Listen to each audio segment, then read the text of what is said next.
வணக்கம். இன்னைக்கு ஹைதராபாத் பெண் பிஜேபி வேட்பாளர் மாதவி லதா மீது வழக்கு பதிவு செஞ்சிருக்காங்க. எதுக்குனாக்கா இஸ்லாமிய பெண்களினுடைய ஃபுர்காவை கலட்ட சொன்னதற்காக. இது ஒரு சர்ச்சையா வெடிச்சிருக்குது. ஓட்டு போற இடத்துலயோ இல்லை எந்த பல இடங்கள்ல இந்த ஃபுர்காவை கலட்ட சொல்றது பிஜேபி காரங்களுக்கு ஒரு தனிப்பட்ட ஒரு வேலையாவே இருக்குது. இது ஒரு வேலையாவே செஞ்சுக்கிட்டு இருக்காங்க. எப்படின்னா, ஒரு கோர்ட்டு உத்தரவு கொடுத்தும் ஃபுர்கா என்பது அவர்களுடைய தனிப்பட்ட விஷயம் அப்படின்னு கோர்ட்டு சொன்னதுக்கு அப்புறமும் நீங்க ஃபுர்காவை கலட்டணும் அப்படின்னு பிஜேபிக்காரங்க பேசிக்கிட்டு வர்றது எந்த விதத்துல நியாயம் அப்படின்னு தெரியல. இதை ஏன் பப்ளிக் தட்டி கேட்க மாட்டேன்றாங்கன்னு தெரியல. நீங்க ஏமா அதை கேட்குறீங்க அப்படின்னு சொல்லிட்டு பட்டுன்னு கேட்கணும். பக்கத்துல இருக்கிறவங்க, அக்கம் பக்கத்தில் இருக்கிறவங்க, அம்மா ஃபுர்கா போட்டு வராங்க, இல்லை அதான் கோர்ட்டை தான் தீர்ப்பு சொல்லிருச்சு இல்லைம்மா, நீங்கள் ஏமா தட்டி இது மாதிரி திருப்பி அதையே பற்றி பேசிக்கிட்டு இருக்கீங்க அப்படின்னு இந்த பக்கத்தில் இருக்கிற 4 பேர் கேட்டால் தான் அவங்களுக்கு ஒரு பயம் வரும். இல்லை அப்படின்னா திருப்பி இதே மாதிரியே தான் எங்கே பார்த்தாலும் இப்படி தான் சொல்லுவாங்க. அதனால் பொதுமக்களுக்கு ஒரு விழிப்புணர்வு வரணும். அந்த விழிப்புணர்வு எப்படி இருக்கணும் அப்படின்னாக்கா, பட்டுன்னு ஒரு 10 பேர் சேர்ந்து தட்டி கேட்குற மாதிரியான ஒரு விழிப்புணர்வை பொதுமக்களிடம் நம்ம உண்டு பண்ண வேண்டும், தெரிந்து கொள்ள வேண்டும். பொதுமக்களும், ஐயா அந்த அம்மா பர்கா போட்டு வரதுல உங்களுக்கு என்ன மிஸ்டேக்குமா, ஏமா உங்களுக்கு என்ன தவறா தெரியுது, அதான் கோர்ட்டே ஆர்டர் இருக்குல்ல அப்படின்னு சும்மா சாதுவா, சண்டைக்கு போவானா, சும்மா சாதுவா கேட்டாவே போதும். இதுக்கு ஒரு விடிவு காலம் பிறந்துவிடும்.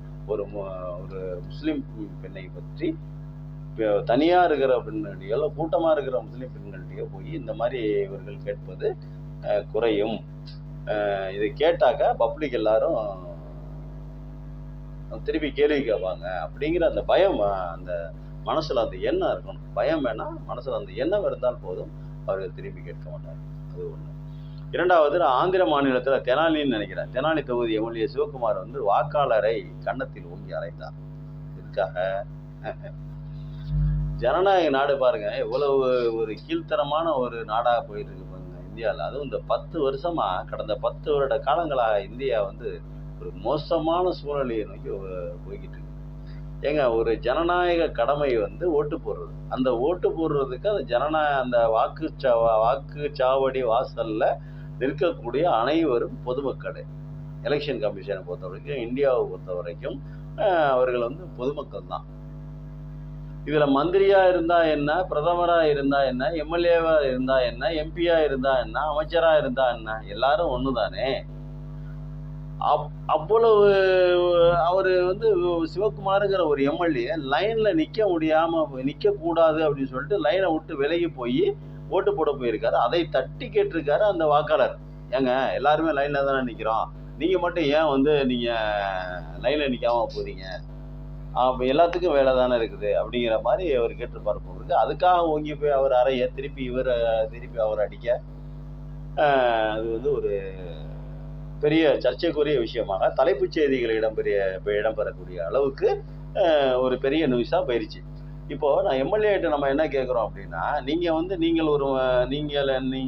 உங்களுக்கு 3 ஓட்டு இருக்கா? ஏதாவது எம்எல்ஏ சிவகுமார் அவர்களே, உங்களிடம் 2 ஓட்டு 3 ஓட்டு எதுவும் வச்சிருக்கிறீங்களா? உங்களுக்கு எம்எல்ஏவாக இருந்தால் 5 ஓட்டுகள் போடலாம், மந்திரியாக இருந்தால் 10 ஓட்டுகள் போடலாம், எம்பியாக இருந்தால் 12 ஓட்டுகள் போடலாம், மத்திய மந்திரிகளாக இருந்தால் 20 ஓட்டுகள் போடலாம், பிரதம மந்திரியாக இருந்தால் 25 ஓட்டுகள் போடலாம், முதல் மந்திரியாக இருந்தால் 20 ஓட்டுகள் போடலாம் அப்படின்னு ஏதாவது கேட்டகரி வச்சிருக்கீங்களா? உங்களுக்கு 1 ஓட்டு தானே. எம்எல்ஏவா இருந்தாலும், எம்பியா இருந்தாலும், மந்திரியா இருந்தாலும், அமைச்சரா இருந்தாலும், முதலமைச்சரா இருந்தாலும், பிரதமரா மந்திரியா இருந்தாலும், யாரா இருந்தாலும் ஒரே ஒரு ஓட்டு தானே சார். அப்ப நீங்க அந்த வாக்காளரை நீங்களும் சமம் தானே. ஏன் அவருக்கு பின்னாடி வாக்குச்சாவடியில் நின்று வரிசையில் நின்று போய் ஓட்டு போடுங்க. ஏன் நீங்க மட்டும் தனியா போய் உள்ள போறீங்க? எம்எல்ஏங்கிற பட்டம் இருக்குதுனாலயா? எம்எல்ஏங்கிற பட்டம் அங்க நின்றுகிட்டு இருக்கிற வாக்காளர்கள் போட்ட பிச்சைங்கிறத நீங்க மறந்துட்டீங்களா சிவகுமார் எம்எல்ஏ அவர்களே? எம்எல்ஏங்கிற நீங்க வச்சிருக்கிற அந்த பட்டம், மெம்பர் ஆஃப் லெஜிஸ்லேஷன் அசம்பிளி, அந்த பட்டத்தை யாரு கொடுத்தது அப்படின்னா, இதே வரிசையில நிக்கிறாங்க பாருங்க வாக்காளர்கள், அவர்கள் போட்ட பிச்சை நீங்க எம்எல்ஏவா இருக்கிறது. நீங்களா எம்எல்ஏவா திடீர்னு அப்படியே பிறந்த உடனே முளைச்சி டக்கு நான் எம்எல்ஏ அப்படின்னு ஆயிட முடியாது.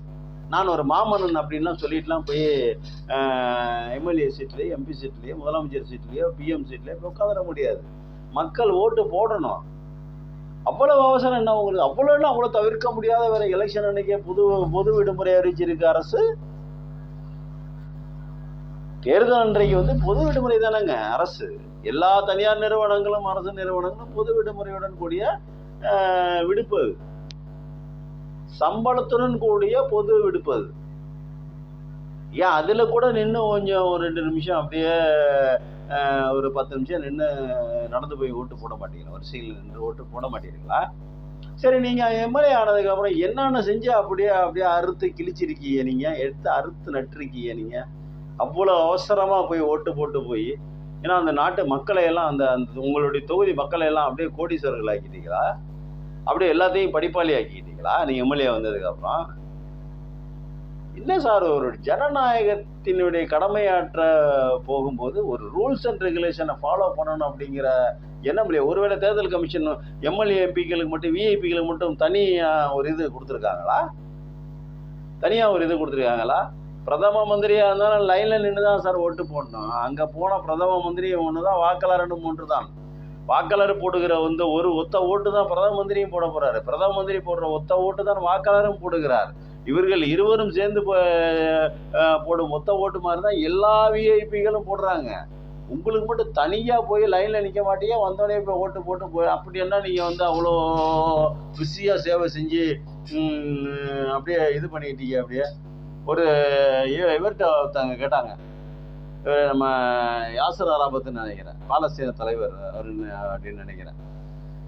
அவர்கிட்ட கேட்டதுக்கு அவர் என்ன சொன்னார் அப்படின்னாக்க, ஏங்க ஷேவ் பண்ண வேலை நடந்ததுக்கு எனக்கு ஷேவ் பண்ணதுக்கு நேரம் இல்லை அப்படின்னு சொல்லிட்டு சொன்னாராம். அந்த மாதிரி உங்களுக்கு அவ்வளோ டைட்டாக அவ்வளோ பிஸியாக இருக்கீங்களா எம்எல்ஏ அவர்களே? கொஞ்சமாச்சும் இங்கேயத்தோடு நடத்துக்குங்க. இப்போ நீங்கள் ஒரு சின்ன செயல், அவசரப்பட்டு ஒரு செயல் செஞ்சிட்டீங்க. நீங்கள் ஒரு தொகுதியினுடைய எம்எல்ஏ, ஆளும் கட்சி எம்எல்ஏ அதுவும் நினைக்கிறேன். இப்போ நீங்கள் ஒரு செஞ்சிட்டீங்கல்ல, இப்போ நீங்கள் அந்த நியூஸ் பப்ளிக் வந்துருச்சு. தலைப்புச் செய்திகளை போட்டாங்க. சத்தியம் நியூஸ் தலைப்புச் செய்திகளை பார்த்து தான் நான் பேசிக்கிட்டு இருக்கிறேன். நான் இப்போ எனக்கு மட்டும் யாரும் ஃபோன் பண்ணியா சொன்னாங்க அவங்க தொகுதியில் இருந்து. சத்தியம் நியூஸ் தலைப்புச் செய்திகளை போட்டிருக்காங்க. அப்போ சத்தியம் நியூஸ் தலைப்புச் செய்திகள் கிட்டத்தட்ட 60 லட்சம் சப்ஸ்கிரைபர்களை கொண்ட ஒரு நியூஸ். ஒரு நாளைக்கு குறைச்சலா 5000 பேர் 10,000 பேர் ஈஸியாக பார்க்குற ஒரு நியூஸ். இப்போ உங்கள் பேர் கெட்டு போச்சு இல்லை? உங்களுடைய பேர் கெட்டு போனது தானே மிச்சம். ஒரு எம்எல்ஏ ஒரு சாதாரண ஒரு எம்எல்ஏ ஒரு சாதாரண குடிமகனை அடிப்பது என்பது சர்வாதிகாரம், ஏதோச்சதிகாரம் அப்படின்னா, ஒரு சாதாரண குடிமகன் ஒரு எம்எல்ஏவை திருப்பி அடிப்பது என்பது கேவலமான விஷயமா பார்க்கப்படாதா? உங்களுக்கு கெட்ட பேர் இல்லையா? நீங்கள் சிந்திக்க வேண்டாமா? என்ன ஐயா அப்படி இருக்கீங்கள ஐயா? என்ன போங்க, என்னங்க ஐயா அப்படி பண்றீங்க? போங்க. நன்றி, வணக்கம் ஐயா.